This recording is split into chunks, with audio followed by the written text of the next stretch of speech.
Hello dear students, how are you? Okay, welcome back in online classes, okay? Mantu sir is here for you once again. Take it seriously and I shall be with you always with online classes also. So keep reading offline also and online also, okay? Okay, so be online with me. Dear students, we shall see now the 16 number question, okay? Let me tell you, actually we are studying in ninth class. Which class? Ninth class. And currently we are studying science, and in the science, physics streams we are studying. And we have completed the second chapter, motion. The lesson's name is motion, and we have already completed this lesson. Two numerical questions are left. We shall complete those today. Okay? So please look at the book and see the question number 16. कोई वस्तु विराम अवस्था से अपनी गति प्रारंभ करके एक समान त्वरण के साथ चलती है और 5 सेकंड बाद उसका वेग 4 मीटर प्रति सेकंड हो जाता है। त्वरण तथा तय की गई दूरी निकालें।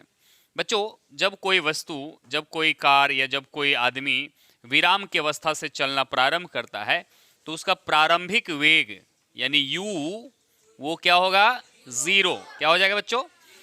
0। ये you know better. So 16 number question, here it is given u equal to 0 meter per second according to question. According to question, u equal to 0 meter per second. And dear students, time has been given 5 seconds. In this duration, the object gets the motion of 4 meter per second. Means v equal to 4 meter per second.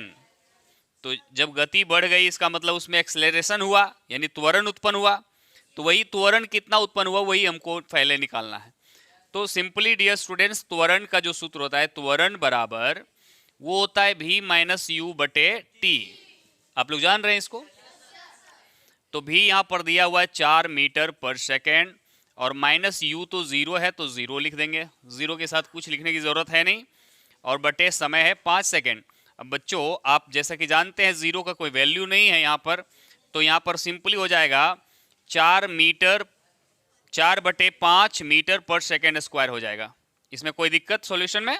आप इसी को दशमलव में divide कर सकते हैं तो इसको आएगा 0.5 40 यानी 0.8 मीटर पर सेकेंड स्क्वायर।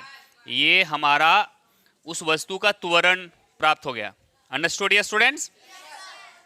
अब इसमें कहता है दूरी भी निकालिए। इस 5 सेकेंड में उस वस्तु के द्वारा कितनी दूरी तय की गई उसको भी निकालना है। तो सिंपली डियर स्टूडेंट्स, यहाँ पर एक चीज आप लगाएंगे, जब u बराबर 0 हो तो दूरी बराबर होता है 1/2 AT स्क्वायर। ये सूत्र आप लोगों को पता है, कई प्रश्नों में आप इसे देख चुके हैं। चूंकि यहाँ 0 है, u बराबर 0 है, इसीलिए दूरी बराबर सिंपली होगा हाफ AT स्क्वायर। तो अब इसको आप सॉल्व कर दीजिए, हाफ लिख दीजिए और a निकल गया हमारा 4/5 मीटर पर सेकेंड स्क्वायर। अब इसको ऐसे लिख सकते हैं 4 मीटर बटे 5 सेकेंड स्क्वायर। ओके, तो हो जाएगा 4/5 मीटर पर सेकेंड स्क्वायर। 5 सेकेंड गुना 5 सेकेंड यानी कि सेकेंड स्क्वायर हो जाएगा। तो ये जो सेकेंड स्क्वायर है, ये सेकेंड कैंसल। अंडरस्टूड? तो सेकेंड स्क्वायर कैंसल हो गया बच्चों। अभी आप नीचे वाला 5 और ऊपर वाला 5 को कैंसिल कर देंगे और अब आपका जो है बच जाएगा वो 4, ये 2 को भी कैंसिल कीजिए 4 से, तो यहाँ 2 होगा यानी कि 5 दूना 10 और मीटर बच गया। क्या मीटर बच गया बच्चों? बाकी सारे चीज कैंसिल हो चुके हैं, तो हमारा जो डिस्टेंस निकल गया यानी दूरी निकल गया वो कितना निकल गया? 10 मीटर। तो इस समय अंतराल में वस्तु के द्वारा तय की गई कुल दूरी 10 मीटर हो जाएगा। Clear dear students? कहीं आपको प्रॉब्लम है? नहीं, प्रॉब्लम तो होना नहीं चाहिए, क्योंकि आपने इससे पहले कई क्वेश्चन सॉल्व कर चुके हैं। ये पहला क्वेश्चन नहीं है, this is not first question for you, so it would not be difficult for you. Okay okay, please focus on the question. Okay, और 17 नंबर प्रश्न को देखते हैं। कहता है कोई वस्तु विराम की स्थिति से 0.5 मीटर पर सेकेंड स्क्वायर के त्वरण के साथ चलती है। 250 मीटर चलने के बाद वेग क्या होगा? इस दूरी को तय करने में इसे कितना समय लगेगा? बच्चों यहाँ पे दो चीज निकालना है, अंतिम वेग और एक समय। u इक्वल टू 0 मीटर पर सेकेंड यू कैन राइट, है ना? और आप इसका लिख सकते हैं क्योंकि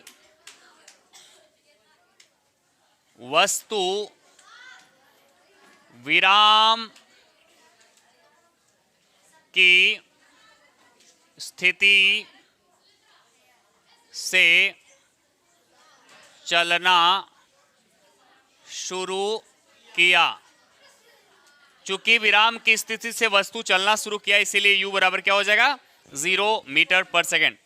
त्वरण यानी कि एक्सेलरेशन वो हमें पता है आधा मीटर पर सेकेंड स्क्वायर, 0.5 मीटर पर सेकेंड स्क्वायर की दूरी बराबर 250 मीटर, ये हमें पता है बच्चों। भी मतलब अंतिम वेग बराबर वाट और t बराबर वाट। बच्चों जब u बराबर लिखेंगे, जब u बराबर 0 तो दूरी बराबर होता है 1/2 AT स्क्वायर। ये वाला सूत्र आप लोग जान रहे हैं। दूरी दिया हुआ है तो आप लिख सकते हैं बच्चों 250 मीटर बराबर 1/2 गुना हाफ। ये देखिए एक्सेलरेशन मैंने लिख दिया आधा मीटर पर सेकेंड स्क्वायर, और हमें t पता नहीं है तो t का स्क्वायर इधर लिख दो, सबको इधर भेज दो। 250 मीटर है ना, ये आधा को इधर भेजेंगे तो क्या हो जाएगा? 2 हो जाएगा, 2/1। जब भी आप गणित में पढ़े होंगे इक्वेशन में समीकरण के दाईं पक्ष से बाईं पक्ष में कोई भी चीज आता है तो अब है ना उलट पुलट होते हुए आता है। जैसे यहाँ पर 1/2 है तो यहाँ 2/1 आ जाएगा गुना में, और फिर ये वाला ये भी पलट के आ जाएगा। ये सेकेंड स्क्वायर नीचे है तो यहाँ पर ऊपर में आ जाएगा, और ये आधा जो है 0.5 ये नीचे आ जाएगा, मीटर भी नीचे आ जाएगा, और अंत में यहाँ पर खाली t स्क्वायर बच जाएगा। क्लियर? अब देखिए इसको हल करने की कोशिश करेंगे बच्चों। यहाँ पे दशमलव आधा है, आधा से जब हम भाग करेंगे 250 को तो यहाँ 500 हो जाएगा, तो 1000, और यहाँ पे मीटर है बच्चों। अच्छा मीटर मीटर तो कैंसिल हो गया ना, तो मीटर बचा ही नहीं, सेकेंड स्क्वायर बच गया। क्या बच गया? और बराबर इधर टाइम स्क्वायर है। अब बहुआ इधर जो टाइम स्क्वायर है उधर खाली इधर से स्क्वायर हटाएंगे तो इधर स्क्वायर रूट हो जाएगा। होगा कि नहीं? आप लोग गणित में पढ़े होंगे। हाँ 31.6 ना सेकेंड टाइम निकल गया। तो एक चीज हमें पता चला है, अभी समय पता चल गया है। अब हमें भी निकालना है। क्या निकालना है बच्चों? भी निकालना है। तो बच्चों आपको पता है त्वरण बराबर होता है v माइनस u/t, और जब हमें भी निकालना हो तो यही सूत्र क्या हो जाएगा? v बराबर हो जाएगा बच्चों AT प्लस u। यही इसी सूत्र को हम ऐसा मॉडिफाई कर सकते हैं क्योंकि हमें भी निकालना है। तो v बराबर a हमें है, a दिया हुआ है हाफ मीटर पर सेकेंड स्क्वायर, और टाइम है 31.6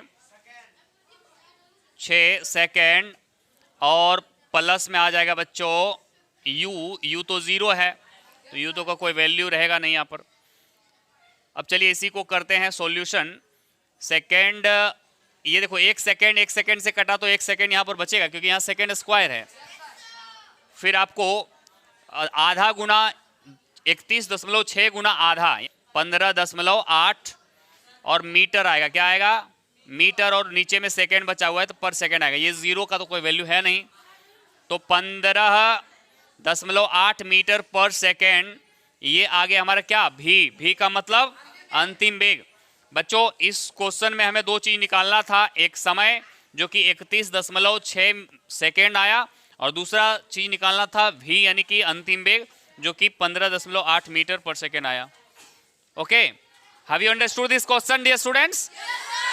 okay, if anybody has not understood, please lift your hand. I will make you understand once again. Anybody is there? No? Okay, well done.